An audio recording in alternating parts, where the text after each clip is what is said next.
Your Betta was swimming yesterday, eating, looking normal. And today, it's gone. Most owners say, it died suddenly. But here's the uncomfortable truth. Betta fish almost never die suddenly. The damage builds silently, and the warning signs were there the whole time. Today, I'm going to break down exactly what really happens inside a Betta fish before it dies, biologically, chemically, and behaviorally. Part 1. The illusion of sudden death. Fish deaths feel sudden because fish hide weakness. In the wild, showing weakness means being eaten, so bettas evolved to suppress visible signs of decline until the body can no longer compensate. What looks like sudden death is usually the final stage of a long physiological collapse. To understand this, we need to understand compensation. Part 2. Biological compensation. How bettas hide damage. When a betta experiences stress, temperature swings, ammonia exposure, chronic current, poor diet, the body activates survival systems. Cortisol increases, heart rate adjusts, metabolism shifts, immune response suppresses inflammation temporarily. This allows the fish to appear normal. But compensation is energy expensive. Over time, organs fatigue, immune cells weaken, tissue repair slows, internal inflammation increases. Eventually, the fish reaches a tipping point.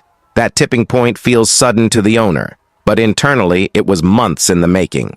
Part 3. The nitrogen cycle, the most misunderstood killer. Most new betta owners underestimate one thing: ammonia.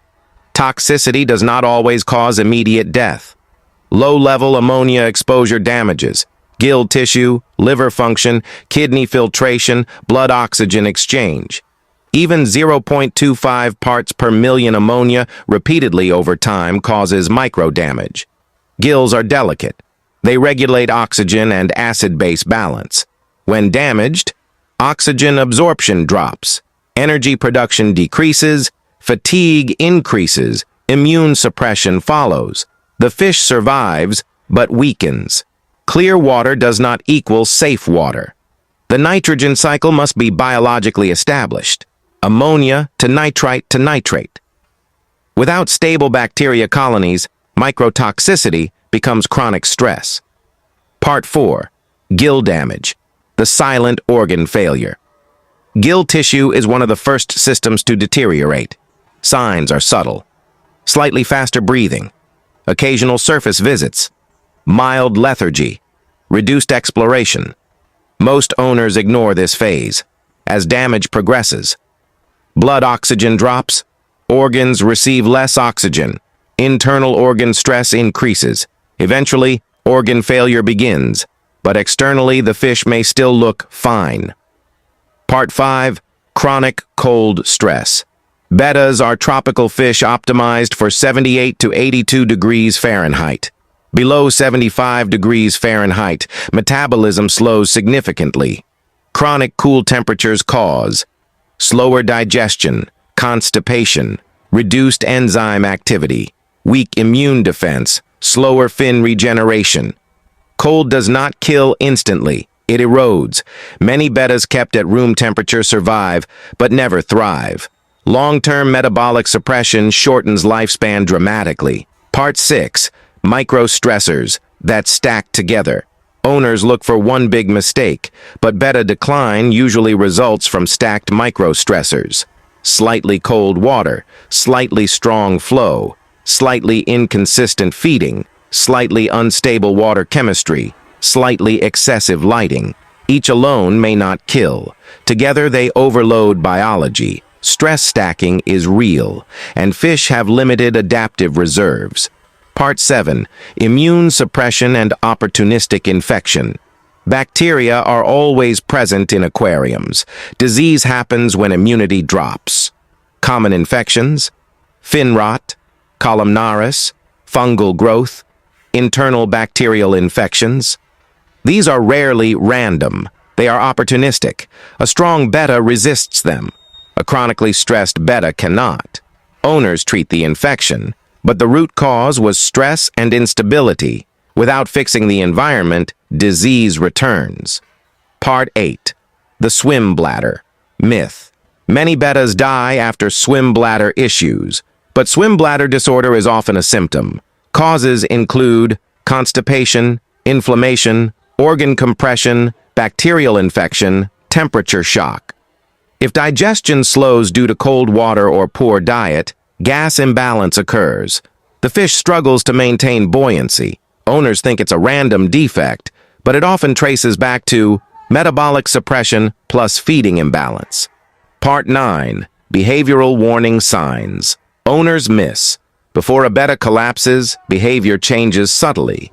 Reduced curiosity, less intense coloration, slower reaction to food, more resting than usual, fins slightly less open.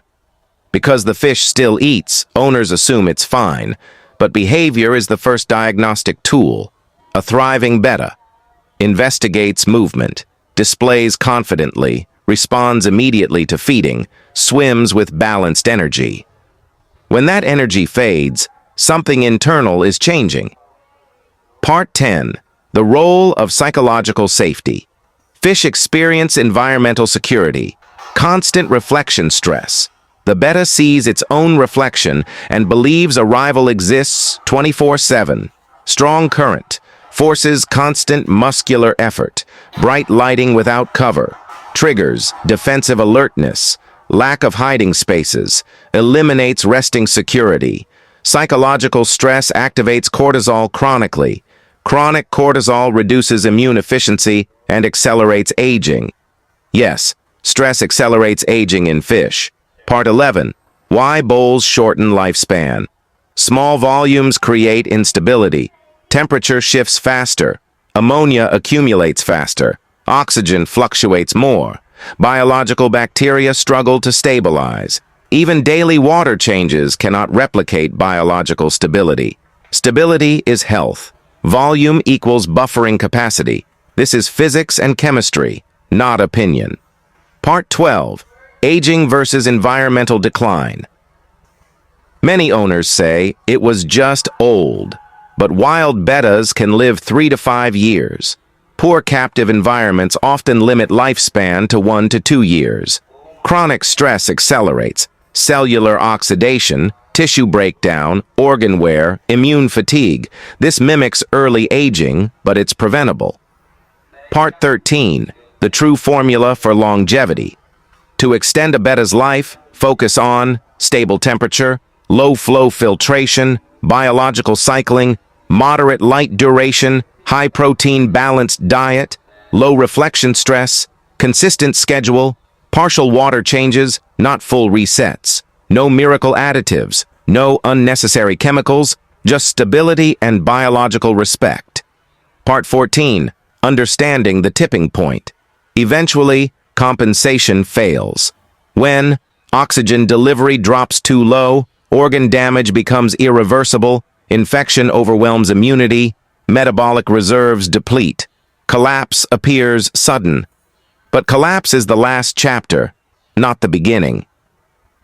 Final reflection. Your betta does not die randomly. It responds to physics, chemistry, biology, and stress just like any living organism. When you understand these systems, care becomes logical. Not emotional guessing, not internet myths, real biological reasoning. And when you remove chronic stress, something amazing happens. Bettas regain color. They explore more. They flare confidently. They heal faster. They live longer. Call to action. If this deep breakdown helped you understand what truly happens before a betta fish dies, please support this channel by using the thanks button below. Your donations allow me to create long-form educational content without shortcuts or misinformation. Please like this video, subscribe to the channel, turn on notifications. The more owners who understand the biology, the fewer bettas suffer silently.